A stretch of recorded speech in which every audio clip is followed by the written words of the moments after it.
Hey everybody, RC here. Welcome back to Dwarf Fortress and the Fortress of Anviltrumpets. This is episode 10.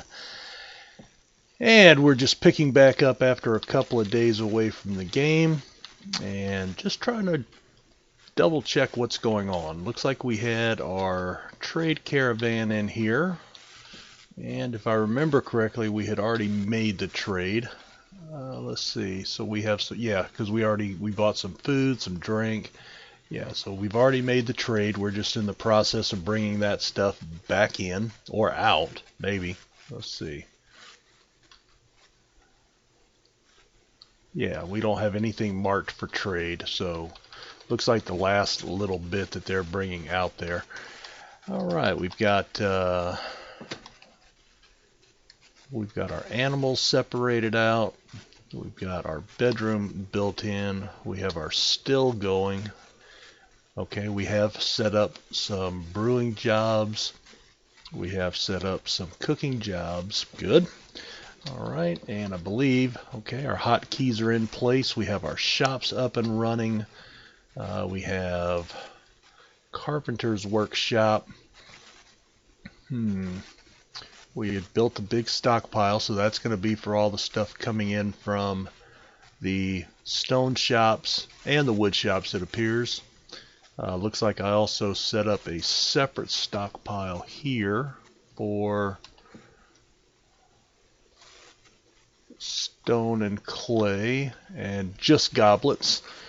Okay, so that's our trade goods stack, and that's everything else. I think this was a gem stockpile, so we have our raw gems here. Our cut gems will go here. Right now there's a lot of stone. I don't mind them walking, but now that we have moved this down here, I need to build not traps and levers, construction. So Shift C right here.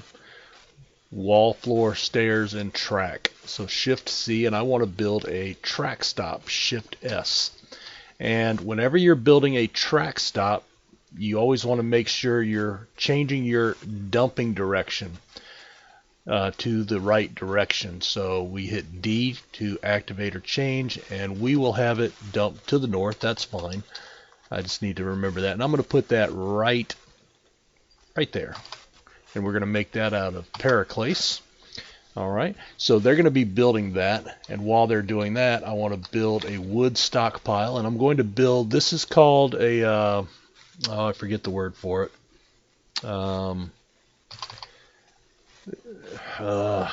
Forgive me, I'm drawing a blank, so if you guys remember, post it in the comments. I'm just drawing a blank right now. So we're going to have a big wood stockpile. That's where they'll bring wood into. In fact, I don't think it needs to be that big. Maybe just that. So they'll bring in wood. They'll put it into this stockpile. A quantum stockpile, that's what it is. I just had a brain freeze there for a minute. So we'll have this 3x3, so they can bring up to 9 pieces of wood inside at a time. Once it's here, they will then pick it up, put it into the mine cart, and then dump it into this stockpile. And then this one stockpile here can hold an infinite number of items, and that's why it's called a quantum stockpile. It's like a wormhole, basically, that can hold unlimited quantities by doing it this way. It's a some people consider it a cheat. Some people just consider it a space saver. I'm in the latter group.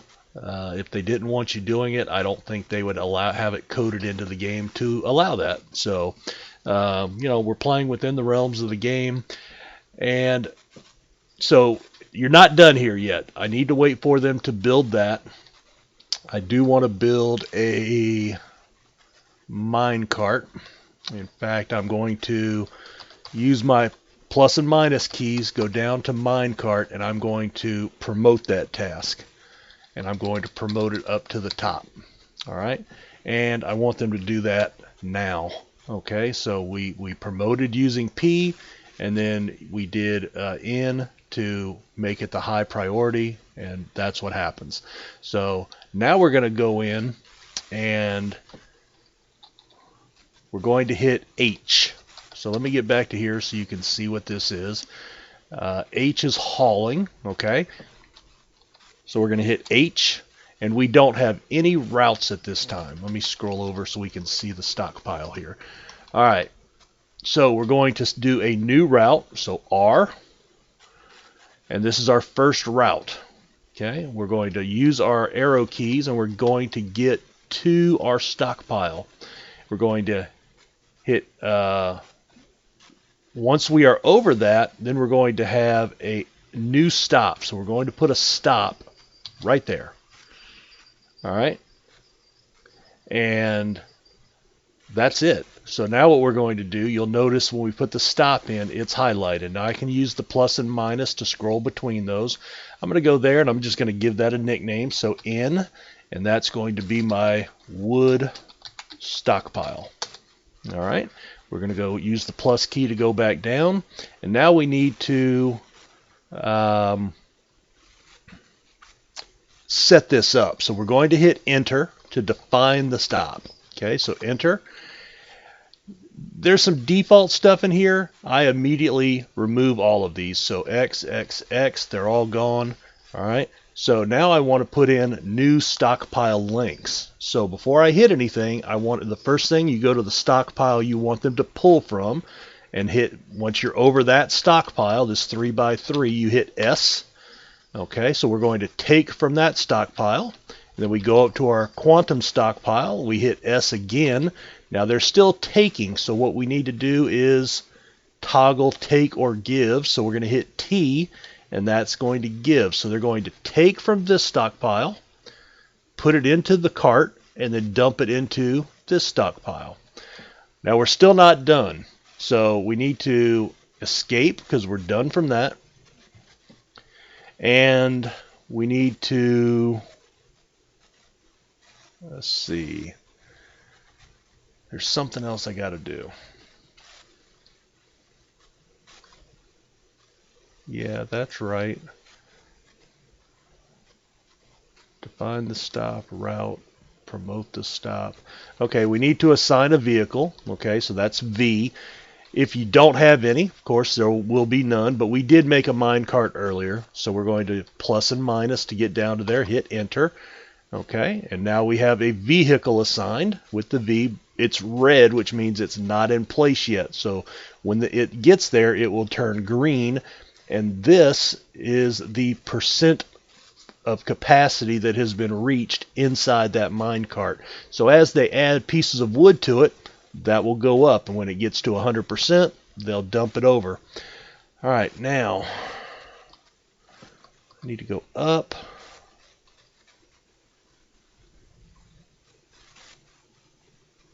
There's something else I got to do, and I'm drawing a blank on it. Well, Q.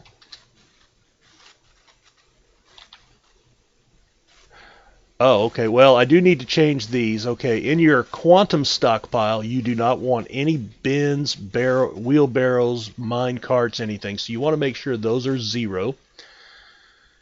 Settings. All right, that's turned on, and we'll take from links only. So A. So it will only take from here. If you have it set to take from anywhere, they'll actually come and stack one piece of wood, and then it's just a 1x1 stockpile. So you don't want to do that. Then I go down to the other one. I don't need wheelbarrows here. For a stone stockpile, I would, and I want to take from anywhere on that. Okay, so that's good. And there's something else dealing with. Promote the stop? No. That's just moving it up and down. New route, define the stop. Oh, here we go. Okay, so we need to go, even though we had already set it up as a stockpile, you know, some of these things I haven't done in a while, so forgive me. When we set it up, we did set them up as wood stockpiles. But remember, we're not in the stockpile screen right now. We're in the hauling screen. So I don't know if this is a glitch in the game. I'm not sure why it does this, but you have to come into each one of these stockpiles. Once it's set up, you have to hit enter. And you'll notice that wood is not highlighted. So we have to enable that. And then if there was something particular, like a particular type of wood that we wanted to make everything out of, we could do that here by turning on or off various items. But I want all wood to come there. So we're going to do that. Then we're going to go down to the next stockpile. And when you do one, it applies to all of them. So that's good. So that's the last thing. And if you don't do this, it will never move any of the wood and you'll never see activity. So if you set a quantum stockpile and you're noticing that it's not happening, one of two things is probably the issue. One would be this part where you did not go into the hauling stockpiles and set it for the material. Or the second item is when you built your track stop, you set it to dump in a direction different from where your other stockpile is. So let's say we have this one as a 3x3 and then our quantum stockpile, so we're dumping to the north. If we had built it just like this, but when we built the track stop, we had built it to dump east or west, it would never dump because there's not a stockpile on the east or west side to dump to. So they would fill it up and it would be at 100% full, but it would never dump. And you might be trying to figure out what's going on. That's the likely indicator. If you do that, I believe we'll have to look once the track stop's done. It used to be that you had to basically remove the building and then rebuild it and reset the direction. I think, I may be wrong, we'll check in a minute, but they may have tweaked that to where you can come and change in the field itself. So we'll take a look at that. So that'll get them to start bringing some wood in. Excuse me. So there's our mine cart. Now they will take it off because they have not built the track stop yet. But you know, that's how it goes. All right, so there he is. He's moved the mine cart. He built the track stop right there. So now the track stop is built, and you can see right here, yes, so they did change it, in fact. You can dump on arrival. So if we had changed, we could change this now to another direction. So that's actually really good. I think that was something in DF Hack that was done. So if you're playing the vanilla version of the game without DF Hack, you may still have to unconstruct that and then rebuild it. That was very welcome because I know for myself, when I first started playing, that was something I got wrong all the time. So they built the track stop. Somebody will come put the mine cart back on there. They may haul it back to the stockpile first because it's been removed and then put it back. But we will give them some time to take care of that. And then, of course, people have to start. There he is. So we're back on. And people will start hauling wood now at some point to this stockpile. And we'll have wood in here. Until that point, you can see our carpenter here. He came in and was hauling wood from outside. I do want to open up this area now, so I'm going to designate with D and D for mining, and I'm just going to clear out those two hallways just where, you know, they can have free access and don't have to cut through the shops. All right, so just checking the U button.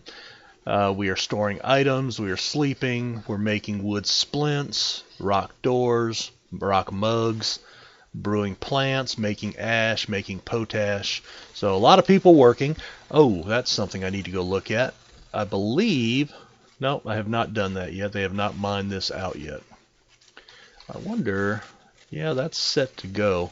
And this, I believe, was my potash stockpile. Yes. So once they start having potash come in, we will be able to start fertilizing the fields. Now, I mentioned in the very first episode, as you're digging, you want to be careful of exposing yourself to the upper layer as you cut trees down. One of the other things I don't like to have in place is these roots in my hallway. So I'm going to designate these to be mined out. Specific ones. Believe that's siltstone, so that's fine. And when these are mined out, then I'll take some of our blocks and I will build those in. Let's see, we have weapons, and I think I only put something right there because we only had the pick, and that's all I needed for right now. I will actually delete that later when we have smithing area set up. Alright, the merchants are leaving, so it takes them a while to pack up all the goods that we traded them, just like it takes us a while to haul out and then haul back in the items that we trade and then buy back. Alright, I'm going to pause it here. I want to bring up Dwarf Therapist, and I'll be honest, I don't know if I have this set up for you to be able to see this. Looks like it is. We're going to read the dwarves to update. Now, we talked about Dwarf Therapist a little bit, and what I want to do here is I want my miners here, and then I want to scroll over to the basic job duties. So you had the detail things here. This is your stuff like hauling. Okay, so I don't want these guys right now. I don't want them doing any hauling of any type. I do want them to pull levers if I need that done. That'll be to close the drawbridge or something. But I don't want them doing any of that right now. I want them focused on digging, so we're going to commit the changes. You can commit those changes on this button or this button. And if you move something, that will highlight. So you can commit it in either place. I don't want to do that, so we're going to clear. Excuse me. You can clear it in either one and it works. Alright, so let's get back into the game here, unpause it. And that should get our miners, after they finish their current job, to start digging. And there they go. Alright, let's see where he's digging at. Now that's something else too. So let's pause it for a second. We go into U, we find the guy that we're looking for, and we say, okay, he's digging, I want to see what he's doing. We can hit Z with him highlighted, and that's using the plus and minus keys to move. Nope. That's using your up and down arrows. Left and right will go across the top, and then up and down will go through the list of people. So I want to see where he's at, where he's digging, so we're going to hit Z and go to the unit. So there's our miner, and then I can escape, and I would guess that he is probably, well, looks like he just mined out these two hallways, and he should be coming up here shortly. Oh, there he is up here. Alright, so he cleared out this area, so I can B, C construction, F for fortification. So now that they've kind of caught up with some of my commands, and I want to build that fortification right there. Now, remember, a fortification is a wall with arrow slits in it that you can see through a little bit and you can shoot arrows through. If there was a solid wall, you can't see through it. With the fortification, what I'm going to do is put an animal in here on both sides by making a pin pasture, and they will basically be an early warning detection system once something crosses here or here, and I might be able to get my bridge shut before they get in. And just, you know, something I like to do for a little early warning system. So we're going to build that but if you're building fortifications as part of your wall, then you can actually change your height and your width. So by hitting the U button or the M button, and you can place, you know, as much, you know, as long as you want. But I only want one because I'm just sticking it right at the end of that hallway right there. And we will make this out of a siltstone block. And we'll get out of there. And then once they build that, then I'm going to dig here to open this hallway up. So this was already built. So I'm going to go in and put in my first early warning pasture. Now I don't want it on top of the fortification. I'm just going to do it in this short hallway behind it. We're going to make it a pin pasture, and we're going to set the pasture by Shift N, and I'm going to put one of my dogs in there. Okay, so I have a dog in that hallway. Now it automatically pulls them out of wherever else I have them. So, and here's the interesting thing. Just because I have that dog here and I may have another dog up here, they can still make puppies. long distance puppy making. So that's always good. Let's see. We have pond turtles. Okay, those are the ones that we bought. Cave fish. Those are the ones that we bought. Okay, they built the fortification, so we're going to dig out that corner. And then I'm going to make another pen pasture up here. Right there. And I'm going to take out that one corner. Alright, so that's a pen pasture.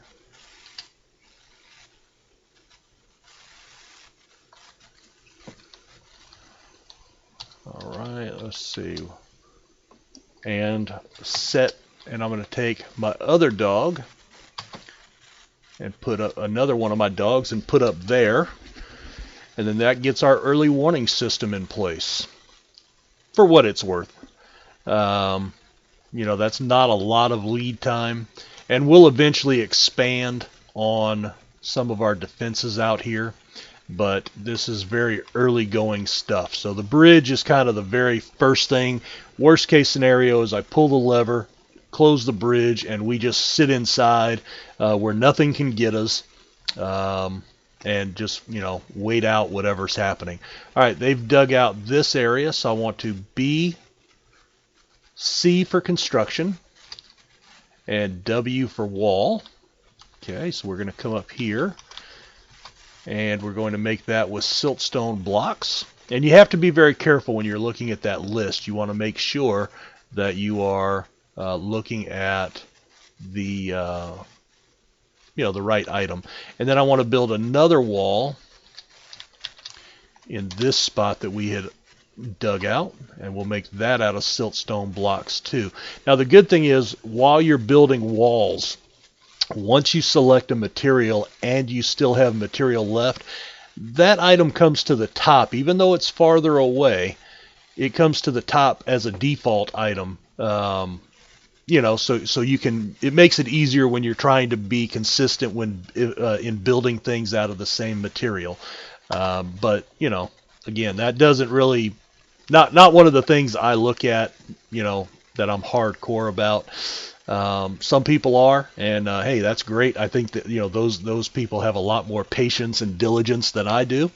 Oh, look, we have a lot of.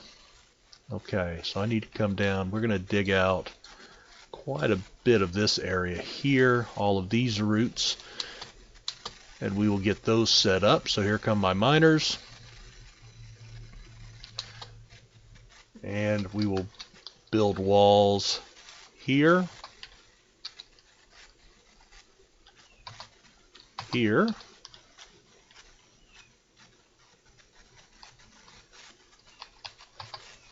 there, and there. Now what is this? Okay, that's sand, so I need to build a wall there as well. Alright. Now, when you set up the jobs and you set them up repeating with a range, remember we did that when we set up our shops down on this level. So you may set it up for 5 to 10. As you use those items and you get down to your low end of your target range, they will automatically reactivate that job and start making more. Alright, let's see. I've got a master bedroom dormitory. Okay, I want to come down here and let's go down one more level. My miners are pretty freed up, so we're going to let them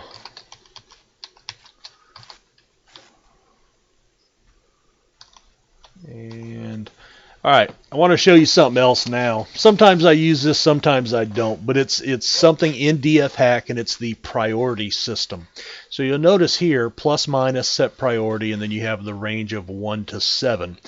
It defaults to a 4, okay, and you can use your plus and minus keys. Now, before you do this, once you start using this, you can never turn it off. So it will stay on all the time. but I am going to do that. So I am going to go to 1, and you can see now, instead of just the brown area as the designation, now it has the numbers on it. Okay, but watch this. I've set it to 1.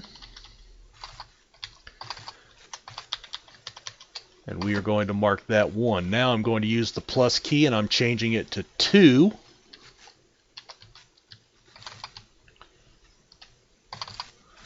And then I'm going to hit the plus and change to 3.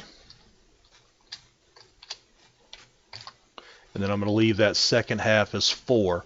Now, dwarfs are not the most intelligent video creatures in the universe. Once they get into this room, they could end up digging a single line and working themselves all the way back into this corner with this long hallway to get out.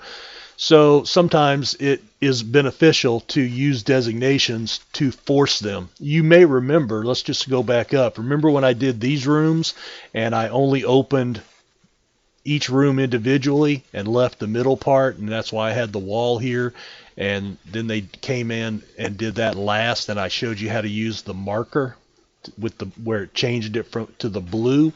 You can still use that, but this is another option.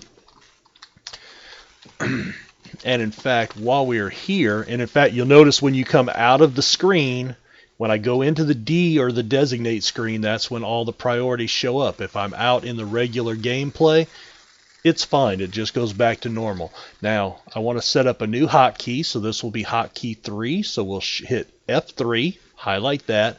We'll hit Z to zoom here, and then we will change the name to Dining Hall. All right, so that gets us going there, and we'll start building our dining room. So right now, if you would have left it normal, this guy probably would have hit this door and started into here without finishing the hall.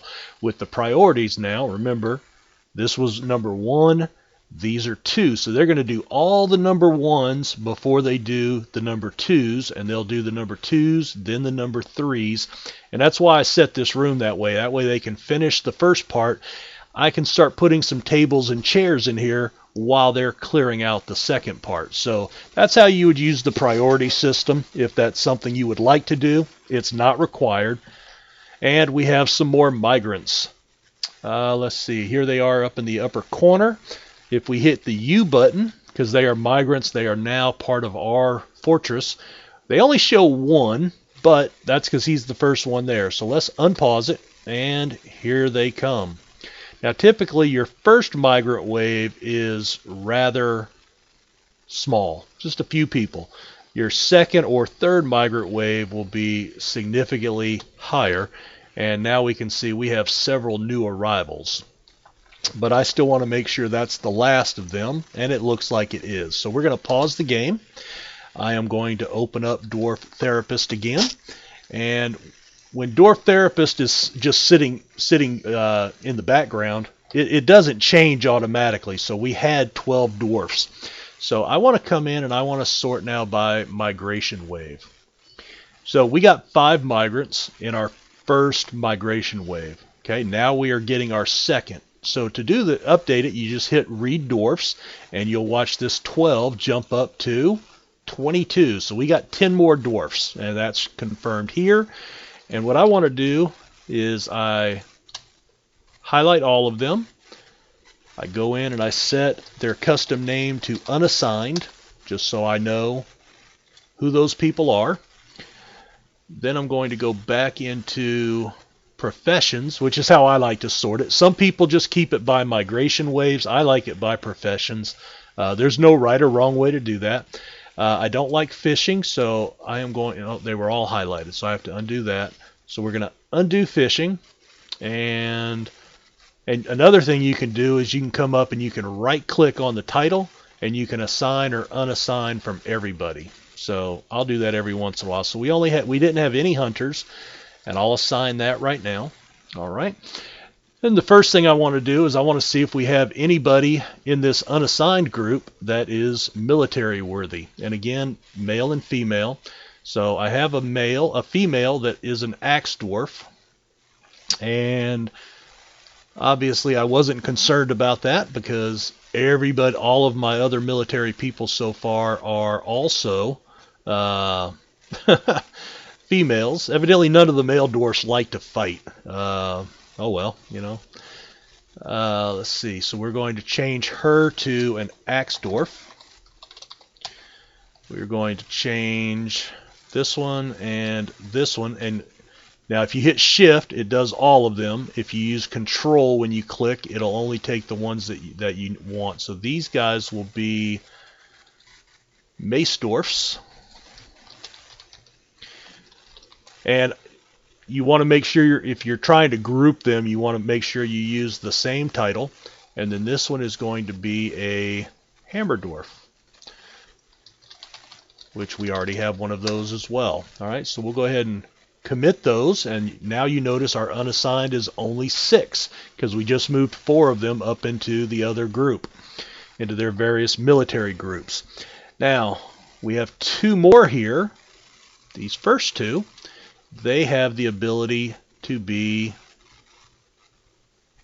Marksdorfs. They use crossbows, and now this one here was a Marksdorf and a Mace Dwarf.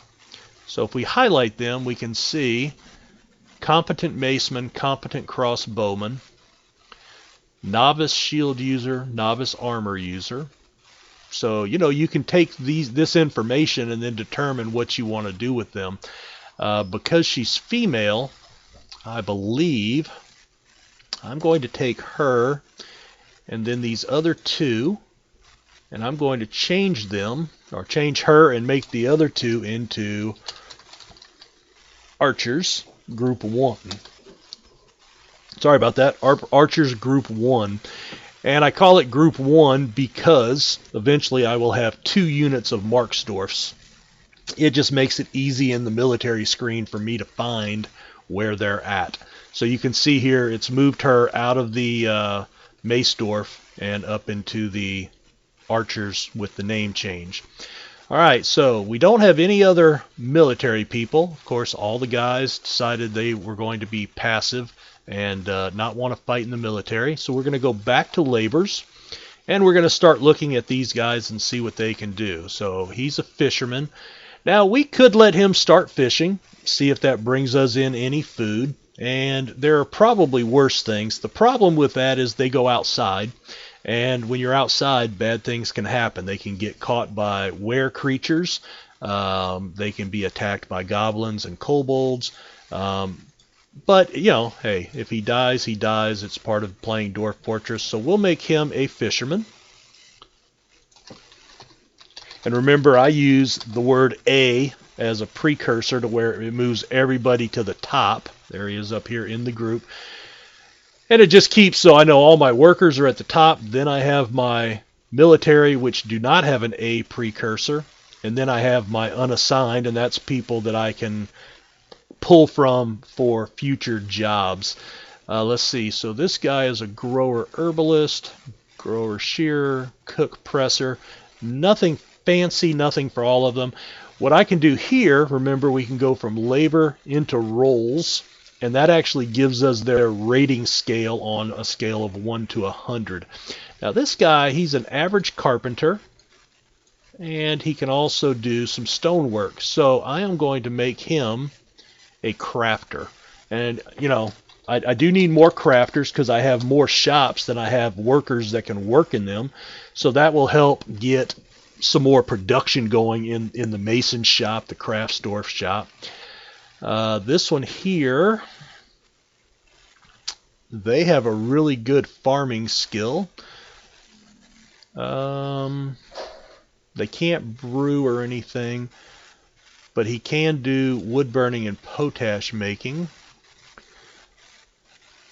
He's also a dyer, which I'm not worried about right now, but that's okay. We'll make him a kitchen worker. Remember, that's what I call all the people that can work in the kitchen area. That's the brewers and the butchers and everybody else. And then that leaves us one last person down here to figure out what we're going to do with them. And they don't really do anything well. They can be an architect, so I'm going to go ahead and highlight that. That's a real part-time job. That's, setting up the design for a building when you first set it up to be built. But I'm going to make them a furnace operator. Basically, this is the person that goes in and makes the coal or smelts the ore. Very unskilled labor position. You don't need to be good at it. But he can't really do anything else. The other thing I could do is I could set him to be strictly a wood and stone hauler, and have him be just a peon, a basic hauler. But we're going to make him a furnace operator. Now, I don't have any furnaces yet, but so he still has. But if we look at him here, and we go back to our labors full, and we scroll over, and here he is, you can see all of his hauling stone and wood and everything else are turned on. So as we get specialized and have enough work, we'll want our crafters focusing on that. But eventually we'll catch up. Eventually we'll be at a point that we won't need that full-time coverage anymore. Let's see. Let's go ahead and put a cut in right here. This is a good spot for a break. So thanks for watching, and we will pick up with our new migrant wave, and I guess now with 22 dwarfs we need to start making some bedrooms. So thanks for watching, and we will see you next time.